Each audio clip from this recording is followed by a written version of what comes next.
एक औरत रोती चीखती चिंघाड़ती मेरे दफ्तर के बाहर बैठी थी। सिक्योरिटी गार्ड उसे अंदर आने से रोक रहा था, लेकिन मुझे शक हो गया था कि कोई बहुत गंभीर बात होगी, शायद बहुत बड़ी बात। इसी वजह से ये औरत इतना चिल्ला रही है। मैं परेशान हो गई। मैंने गार्ड से कहा कि इसे अंदर आने दो। जब वो औरत अंदर दाखिल हुई तो उस पर नजर पड़ते ही मैं हैरान हो गई। वो बहुत परेशान लग रही थी, साथ ही उसके बाल भी बिखरे हुए थे। उसके हुलिये से लग रहा था कि वो बहुत परेशान है।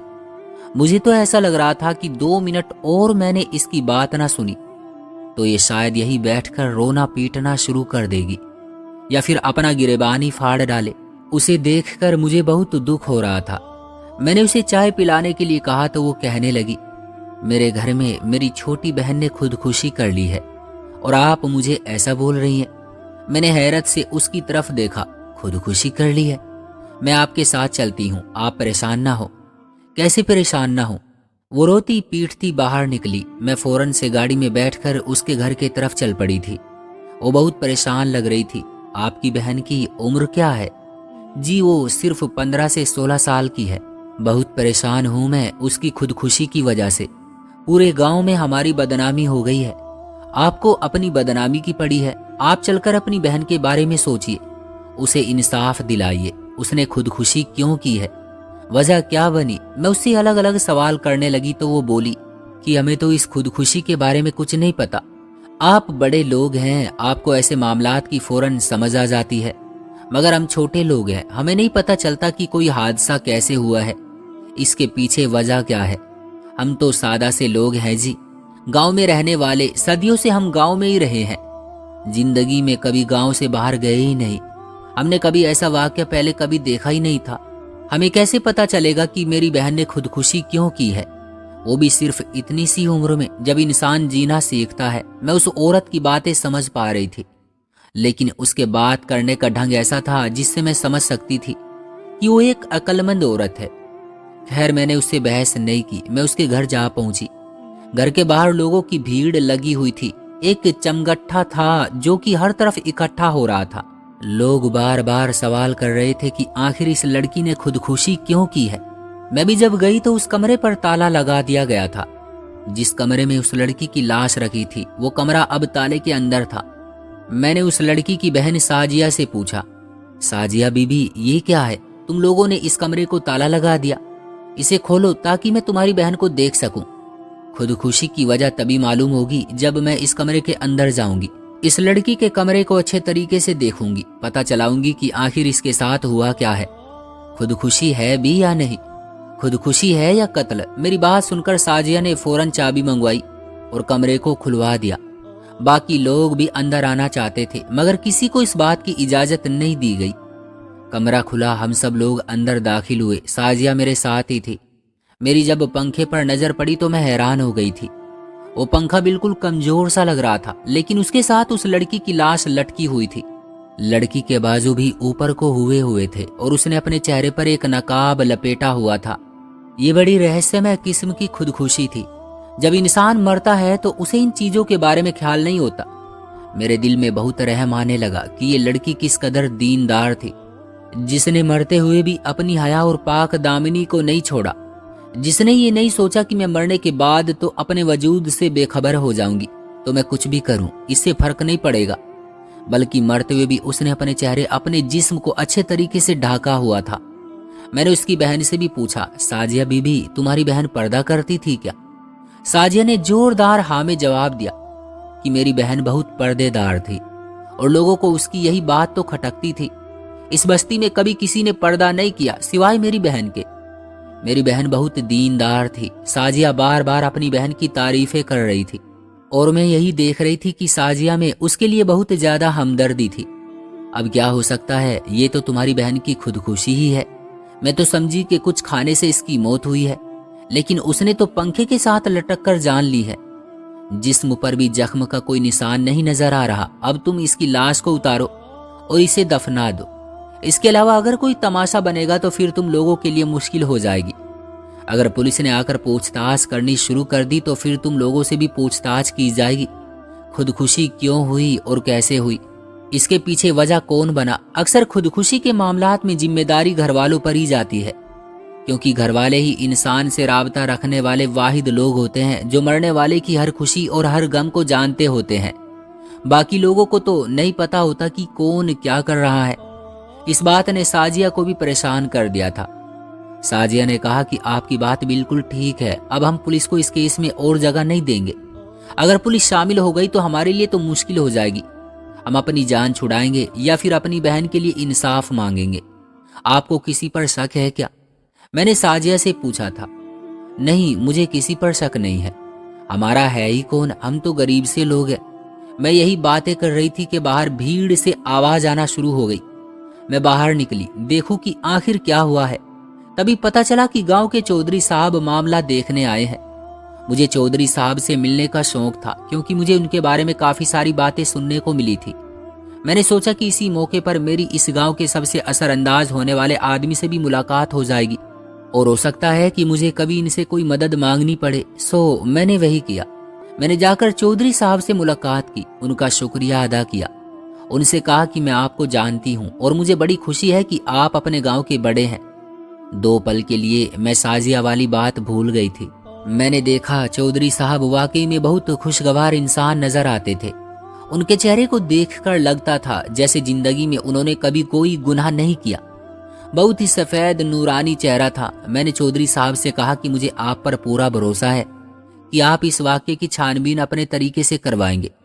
चौधरी साहब ने मुझे यकीन दिलाया कि वो ऐसा ही करेंगे, क्योंकि जिस बच्ची की मौत हुई है वो बहुत नेक और शरीफ माँ बाप की बेटी थी। उसने कभी भी जिंदगी में अपने आप को पर्दे से आजाद नहीं किया। हालांकि यही वो पर्दा है जिसकी वजह से बहुत लोग इससे नाराज रहते थे, लेकिन इसने कभी अपने खानदान वालों की भी परवाह नहीं की। उस वक्त मुझे चौधरी साहब पर भी शक हो रहा था, लेकिन मैं इस बात को नजरअंदाज नहीं कर सकती थी कि चौधरी साहब एक अच्छी शख्सियत के मालिक थे। उन पर शक करना खुद पर शक करने के बराबर था। वो बहुत ही हुनरमंद लग रहे थे, साथ ही पढ़े लिखे भी मालूम होते थे। मैंने उनसे वादा कर लिया कि मैं जरूर आपसे मिलने के लिए और इस बच्ची के बारे में बात करने आऊंगी, क्योंकि मुझे लगता है कि ये बच्ची बिना वजह बेकसूर मारी गई है। मुझे ऐसा भी लगता है कि इसने खुदकुशी नहीं की बल्कि इसे कत्ल किया गया है। चौधरी साहब ने मुझे यकीन दिलाया कि ऐसा तो कुछ नहीं हुआ, यानी इस लड़की ने तो खुदकुशी ही की है, लेकिन इसके पीछे की वजह हमें नहीं पता। चौधरी साहब इस बात को बहुत यकीन से कह रहे थे कि उस लड़की ने जिसका नाम रूबीना था उसने खुदकुशी ही की है। मैं भी हैरान थी और मुझे अब चौधरी साहब पर शक हो रहा था, क्योंकि किसी को जब हद से ज्यादा एतमाद किसी भी मामले में आ जाता है तो फिर उस पर इंसान को शक होता ही है। फिलहाल मैंने चौधरी साहब के मुंह पर ऐसी कोई बात नहीं की, क्योंकि मैं जानती थी कि एक तो गांव के लोग उनकी बहुत इज्जत करते थे और दूसरा ये कि वो खुद भी काफी मुअज्जिज इंसान लगते थे। मगर जुर्म की दुनिया में इंसान का मुअज्जिज होना कोई मायने नहीं रखता। मैंने उनसे कोई और बात नहीं की और वहां से निकल आई थी। साजिया मेरे पीछे आई। वो कह रही थी कि अब अगर पुलिस ने हमारे ऊपर केस बना दिया तो हम क्या करेंगे। मैंने साजिया को तसल्ली दी। मैंने कहा कि ऐसा कुछ भी नहीं होगा, तुम देख लेना। इतना वक्त किसी के पास नहीं कि वो तुम्हारी बहन की खुदकुशी के बारे में छानबीन करे। वो भी खामोश हो गई थी। उन लोगों को भी शायद इंसाफ चाहिए था, लेकिन जाहिर है अब हर कोई तो इंसाफ के मामले में हम जैसा नहीं होता कि बात के पीछे ही पड़ जाए। कुछ लोग कुछ बातों पर सब्र कर जाते हैं। खैर, अगर मेरे साथ ऐसा हुआ होता तो मैं हरगिज सब्र ना करती। फिर मैंने और कोई बात नहीं की। मैं अपने ऑफिस जाकर सोचने लगी कि जो कुछ भी मैंने देखा, जो कुछ भी मैंने सुना, वो क्या था। इसमें सच ही था या फिर झूठ की मिलावट भी थी। कहीं ना कहीं मुझे अब साजिया पर भी शक हो रहा था। वो मेरी हर बात पर ऐसे ही हाँ कर रही थी, जैसे उसे किसी चीज से मतलब ही नहीं। वो जो कुछ भी कर रही है वो बस एक दिखावे के तौर पर निभा रही है, लेकिन असल में उसके दिल में बात कुछ और थी। खैर, मैं साजिया पर क्या शक कर सकती थी। वो तो खुदकुशी करने वाली रूबीना की बड़ी बहन थी। उस पर तो शक करने का कोई फायदा भी नहीं था। अब मैं इस वाकये की छानबीन करना चाहती थी, मगर क्या करती। छानबीन करने का कोई फायदा नहीं था। मुझे पता चला 3 महीने में मेरा ट्रांसफर हो रहा है और मैं 3 महीने में जो कर सकती थी वो इस केस के लिए काफी नहीं था। इसलिए यहां से जाने से पहले फिर एक ऐसा वाकया हुआ जिसने मुझे जिंदगी भर के लिए बेचैन कर दिया। ये तकरीबन 1 हफ्ते बाद की बात है। रूबीना की खुदकुशी को 1 हफ्ता ही गुजरा था कि मेरा चौधरी साहब के घर जाना हुआ उन्होंने मुझे अपने घर खाने पर बुलाया था। वो अपनी औरतों से मुझे मिलवाना चाहते थे और साथ ही साथ मुझे अपने गांव से अलविदा भी कहना चाहते थे। मैं सोच रही थी कि चौधरी साहब के घर जाऊंगी तो वहां पर मुझे उनके घर की औरतें मिलेंगी, लेकिन जैसे ही मैं उनके घर में दाखिल हुई तो एक अजीब सा मंजर मेरा इस्तकबाल कर रहा था। वहां तो चौधरी साहब और कुछ मर्द बैठे हुए थे। मुझे ये बात बहुत बुरी लगी। मैंने उनसे पूछा कि ये क्या मजाक है, मुझे तो यहाँ औरतों के साथ बैठना चाहिए। चौधरी साहब ने अपने हाथ जोड़े और सर झुकाते हुए कहने लगे, मैं आपकी बहुत इज्जत करता हूँ मैडम, इसी वजह से आपको अपने घर में खाने पर बुलाया है। आप उन औरतों में से हैं जो मर्दों के साथ कदम से कदम मिलाकर चलती हैं। मुझे बहुत खुशी है कि आप हमारे घर आई हैं, लेकिन मैं आपको अपनी घर की औरतों के साथ नहीं बैठा सकता। उसकी इस बात पर मुझे बहुत गुस्सा आया। मैंने एकदम उचकाते हुए पूछा, क्यों चौधरी साहब, क्या मैं इतनी खराब औरत हूँ कि आपकी घर की औरतों के साथ बैठ नहीं सकती? जी नहीं, ऐसा तो नहीं है ना। मैं इस बात पर यकीन रखता हूँ कि कोई सही या खराब होता है, ये तो इंसान की बस नियत होती है। तो फिर क्या बात है? मैंने उसकी तरफ देखते हुए पूछा तो वो बोला, दरअसल आप मर्दों के कदम से कदम मिलाकर चलने वाली औरत हैं, तो आप मर्दों के साथ ही बैठिए। मैं अपनी घर की औरतों के साथ एक ऐसी औरत को नहीं बैठा सकता जो कि नौकरी करती हो और वो इस बात पर यकीन रखती हो कि एक औरत घर से ज्यादा नौकरी करके इज्जत कमा सकती है। चौधरी साहब की ये बात मेरे दिल को बहुत चुभी थी। मुझे बहुत बुरा लगा कि उसने मुझे अपने घर बुलाकर यूं बदनाम किया। मैं जाने लगी तो वो बोला कि अगर आप नाराज होती हैं तो मैं आपको अपने घर की औरतों के साथ बैठा दूंगा, लेकिन आप मुझसे वादा करें कि आप उन्हें नौकरी के बारे में नहीं बताओगी। मैंने कहा कि इसकी जरूरत नहीं है, मैं वापस अपने घर जा रही हूँ। मैं यहाँ से चली जाऊंगी तो आप अपनी घर की औरतों को जो भी बात बतानी है खुद ही बता दीजिएगा। खैर, फिर चौधरी साहब ने वही मुझसे माफी मांगी और मुझे गेस्ट रूम में ले गए। मेरा तो मूड आधे से ज्यादा बिगड़ चुका था, लेकिन मैंने ठान लिया कि इन औरतों को भी उनकी आजादी और उनके हक के बारे में जरूर बताकर जाऊंगी, क्योंकि अगर मैं ऐसा नहीं करती तो मेरे यहाँ आने का कोई फायदा नहीं होगा। और फिर जो मंजर मैंने देखा वो मुझे ज्यादा हैरान कर देने वाला था। चौधरी साहब के घर मैंने उस औरत को देखा जो कि रूबीना की बड़ी बहन थी, साजिया बीबी। वो वहां पर ऐसे बैठी हुई थी जैसे इस गांव की चौधराइन हो। मुझे देखकर वो उठ खड़ी हुई और खुशी खुशी मेरे पास आई। मैं हैरत से उसके चेहरे की तरफ देख रही थी। वो ऐसे खिलखिला रही थी जैसे कुछ हुआ ही ना हो। वो मेरी तरफ देखकर कहने लगी, जी आप जा रही हैं? मुझे बहुत अफसोस हो रहा है, लेकिन क्या करे, यहाँ तो चौधरी साहब ही की चलती है। पता नहीं वो मुझे डरा रही थी या और कुछ, लेकिन उसने मुझे बातों बातों में एक बात बताई कि मेरा यहाँ से ट्रांसफर चौधरी साहब ही करवा रहे हैं। इस बात ने मुझे हैरान कर दिया कि एक चौधरी एक असिस्टेंट कमिश्नर का कैसे ट्रांसफर करवा सकता है। लेकिन बस क्या कहें, हमारे मुल्क में कानून से ज्यादा दौलत और नाइंसाफी के हाथ लंबे हैं। मुझे साजिया ने यह भी बताया कि चौधरी साहब के बारे में गांव में जो भी बातें मशहूर हैं उसमें से आधी मुझ तक पहुंची ही नहीं। वो मुझे बताना चाहती थी। मैं हैरान हो गई कि ये यहाँ पर काम भी कर रही है और फिर चौधरी के खिलाफ बातें भी कर रही है। कि ये कोई इसकी स्कीम ही ना हो। मैंने उससे ज्यादा बातें नहीं की, बस यही कहा कि मैं आपसे बात करती रहूंगी, आप फिक्र मत करें। ये कहकर मैं तो वहां से निकल आई थी, लेकिन अब मेरे दिमाग में बात छप चुकी थी और मैं ये सब कुछ ठीक करना चाहती थी। मैं रूबीना के इस मसले पर अपनी राय से नहीं बल्कि छानबीन के जरिए कोई फैसला करना चाहती थी। मगर कहते हैं कि बाज वक्त इंसान अपनी जिंदगी में इतना बिजी हो जाता है कि वो हज करने के बारे में भी अपनी राय बदल लेता है। वो यही सोचता है कि उसे जिंदगी में जिस चीज का मौका मिलेगा वो करेगा, लेकिन वो मौका वो वक्त कभी नहीं आता। खैर, ये बातें सारी एक तरफ, मेरे तबादले के तकरीबन 5-10 साल के बाद जब मुझे रूबीना की याद आई तो मेरा दिल बड़े अजीब तरीके से धड़कने लगा। मेरा दिल चाहा कि मैं रूबीना के गांव जाऊं, उसकी बड़ी बहन से बात पूछूं कि आखिर उसने खुदकुशी क्यों की थी, जबकि उसके मुताबिक उसकी बहन बहुत खूबसूरत थी। खूबसूरत इतनी कि गांव का कोई भी आदमी उसे देखकर अपना ईमान भूल जाए। और अब जबकि उसने खुदकुशी की थी तो ये बहुत ही संजीदा बात थी। अब मैं अपनी काफी सारी जॉब की जिम्मेदारियों से फारिग भी हो चुकी थी। मेरा काम अब पहले से ज्यादा आसान हो चुका था। शुरू में मेरे लिए बहुत मुश्किलात थी।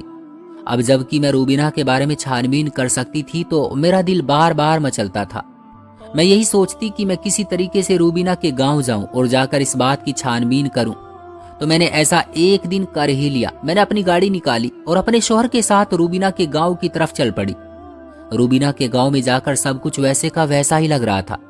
एक भी चीज बदली नहीं थी। जब से मैं वहां से आई थी मैंने ये बात महसूस की थी कि ये सब के सब लोग अभी भी वैसे ही हैं, मगर रूबीना की बड़ी बहन बहुत ही ज्यादा खुश थी। मैं उससे मिलना चाहती थी और जब मैं उससे मिलने के लिए गई तो सामने का मंजर देखकर मेरे तो रोंगटे खड़े हो गए। मेरी आंखों में खुशी के आंसू आ गए। जो मंजर मैंने अपने सामने देखा वो नाकाबिले यकीन था। मुझे पहले यकीन नहीं आया था कि रूबीना की बहन इतनी जल्दी वो हादसा भूल गई है। भला अपनी बहन की मौत के बारे में कोई इतना खुदगर्ज कैसे हो सकता है, मगर साजिया को तो जैसे असर ही नहीं हो रहा था। खैर मैंने बिना कोई बात किए उससे सारी की सारी रूबीना के बारे में बातें करना शुरू कर दी। तब मुझे साजिया ने एक बात बताई, बाजी अगर आप इस गांव में होती तो आप भी वो मंजर देखकर हैरान रह जाती जब इतने सालों के बाद रूबीना अपने कमरे से जिंदा निकली। साजिया ये तुम क्या कह रही हो? मुझे तुम्हारी बात पर यकीन नहीं हो रहा। ऐसा कैसे हो सकता है? अपनी खुदकुशी के इतने सालों के बाद कोई औरत अपने ही कमरे से जिंदा निकले? क्या तुमने उसे दफनाया नहीं था? तुमने तो सारे काम, तदफीन, कफन दफन सब कर लिया था। फिर रूबीना को कैसे जिंदा किया जा सकता है? कह दो कि तुम मुझसे मजाक कर रही हो। मेरी बात सुनकर वो हंस पड़ी और बोली, मैं मजाक बिल्कुल भी नहीं कर रही। अगर आपको यकीन नहीं आता तो आप चलकर रूबीना से मिल लें। मैं फटी फटी आंखों के साथ उसे देख रही थी। फिर जो अगली लड़की उसने मुझे दिखाई वो रूबीना ही थी, मगर एक ऐसी हालत में जो मैं कभी सोच भी नहीं सकती थी। खासकर रूबीना जैसी लड़की के लिए रूबीना की हालत और हुलिया बिल्कुल बदल चुका था। वो मेरे सामने ऐसे खड़ी थी जैसे कि कोई शेरनी होती है। उसकी आंखों में हिम्मत, हौसला और न जाने क्या क्या था, जिसने मुझे एक ही वक्त में हैरान, परेशान और खुश कर दिया। रूबीना तुम कैसी हो? तुमने खुदकुशी कैसे की थी? और ये सब अब कैसे मुमकिन हुआ कि तुम जिंदा भी हो गई? मैं जिंदा हो गई? वो हंसने लगी। मुझे वो एक बहुत अजीब मंजर लगा था। ऐसा लगता था जैसे ये लोग मेरे साथ मजाक कर रहे हों। फिर रूबीना ने मुझे एक ऐसी बात बताई जिस पर यकीन करना मेरी मजबूरी बन गई। जानती हैं आप, जिस आदमी से आप मिली थी वो देखने में तो बहुत शरीफ लगता है, लेकिन उसने गांव की औरतों का जीना हराम कर रखा था। मेरी खुदकुशी करने के पीछे भी और किसी का नहीं बल्कि चौधरी साहब का ही हाथ था। तुम इतनी बड़ी बात कैसे कर सकती हो? इसलिए कि मुझ पर यह बात गुजर चुकी है। मैंने अपनी आंखों से जो कुछ देखा है मैं वो भुला कैसे सकती हूँ मैडम जी। और आज जो आप देख रही हैं, जो कुछ मैंने हासिल किया है वो सिर्फ और सिर्फ अपनी हिम्मत, अपने हौसले और अपनी बाजी के प्लान की वजह से किया है। बाजी का प्लान? साजिया ने क्या किया? साजिया बाजी ने जो भी किया है मैं जिंदगी भर भुला नहीं पाऊंगी। और आज आप जो मेरे जिस्म पर ये सफेद कोट देख रही हैं, ये मैंने बाजी की ही वजह से हासिल किया है। बाजी ने मुझे बहुत कम उम्र से पढ़ाना शुरू कर दिया था, लेकिन एक रात चौधरी साहब को जब ये खबर पहुंची कि उनके गांव में एक लड़की पढ़ाई लिखाई में बिजी है और अपनी नस्ल बदलने का इरादा रखती है, तो चौधरी साहब ने जो ऐलान किया वो दिल दहला देने वाला था। चौधरी साहब ने 50 साल की उम्र में एक 15 साल की लड़की से शादी का ऐलान करके सभी को हैरान परेशान कर दिया था। लेकिन ये कोई नई बात नहीं थी। चौधरी साहब ऐसा बहुत बार पहले भी कर चुके थे। उनकी 3 मासूम बीवियां तो इस दुनिया से ही जा चुकी थी, क्योंकि वो कोई आम आदमी नहीं था। वो हर लड़की को जुल्म का निशाना बनाता और वजह गांव के रस्मों रिवाज होते थे। वो यही कहता कि मैं अपने गांव के रस्मों रिवाज को मरने नहीं दूंगा। इस बात ने चौधरी साहब की वजह से गांव की लड़कियों में डर पैदा कर दिया था। लोग अपनी बच्चियों की शादियां 14 साल की उम्र में ही कर देते थे कि कहीं चौधरी की नजर उनकी बच्ची पर पड़ गई तो वो हमेशा के लिए अपनी खुशियों से हाथ धो बैठेंगी। मेरी जिंदगी में भी ऐसा ही होने वाला था, जब एक रात चौधरी की नजर मुझ पर पड़ी और वो मुझ पर आशिक हो गया। उसने सबके सामने यही ढोंग रचाया कि वो मुझसे शादी इसलिए करना चाहता है ताकि मेरी जिंदगी को आसान बना सके। लेकिन मुझे पता था कि चौधरी ऐसा सिर्फ अपनी हवस, अना और जिद की वजह से कर रहा है। फिर हमने जो भी किया वो आपके सामने है। मेरी बहन साजिया ने इतना बड़ा ड्रामा इसलिए किया ताकि वो मुझे उनकी नजर से ही गायब कर सके। चौधरी को इस बात का एहसास था कि वो मुझ पर दिमागी दबाव डाल रहा था। इसी वजह से मैंने खुदकुशी की तो वो शर्मिंदगी से किसी से कुछ कह नहीं पाया, ना इस बात की छानबीन करवाई कि ये बात सच भी है या नहीं। और रही बात मेरे पंखे पर लटकने की, तो वो मैंने बहुत महफूज प्लान के साथ किया था। मेरे पैर और मेरे हाथों को लोहे की एक रोड की सपोर्ट दी गई थी, जिससे ऐसा लग रहा था कि मैं हवा में लटकी हुई हूं, मगर ऐसा नहीं था। इसलिए मेरा पूरा वजूद लिपटा हुआ था ताकि वो रोड नजर ना आ सके। मुझे रोड के साथ बांधकर इस तरह लटकाया गया कि किसी को खबर ही ना हुई कि जो हुआ है वो सच है या झूठ। मैंने इस वाक्य को हकीकत का रंग देने के लिए आपको भी शामिल किया था, ताकि इस वाक्य की खबर आप तक पहुंचे और चौधरी को लगे कि सच में ही मेरी बहन इस दुनिया से जा चुकी है। इसके बाद मैंने इसे डॉक्टर बनाना शुरू कर दिया। आज मेरी बहन एक कामयाब डॉक्टर है, गांव की कई लड़कियों की जिंदगियां बदलने वाली है, और चौधरी अपनी मौत खुद ही मर रहा है, क्योंकि वो अब इस सब को रोक भी नहीं सकता, क्योंकि लोगों को पहले से ज्यादा अक्ल आ चुकी है। लोग अब उसकी इन फालतू की बातों और हरकतों को मानने वाले नहीं हैं। जिंदगी भर इस तरह के लोग दूसरों को नीचा दिखाने के चक्कर में रहते हैं, मगर कामयाब नहीं हो पाते। रूबीना की बात खत्म हुई तो मैं उसके क्लिनिक, उसके कोर्ट और उसके आसपास फैले कागजों पर नजर डालकर फख्र से मुस्कुरा उठी कि अगर इंसान चाहे तो पत्थर में भी बदलाव ला सकता है, अगर ना चाहे तो उसके लिए कुछ भी मुमकिन नहीं रहता। क्यों दोस्तों, क्या ख्याल है आपका इस कहानी के बारे में? कमेंट बॉक्स में हमें जरूर बताइएगा। वीडियो को लाइक और चैनल को सब्सक्राइब कर लीजिएगा ताकि आने वाली वीडियो आपको तुरंत मिले। मुझे दीजिए अगली वीडियो तक इजाजत, तब तक के लिए अल्लाह हाफिज।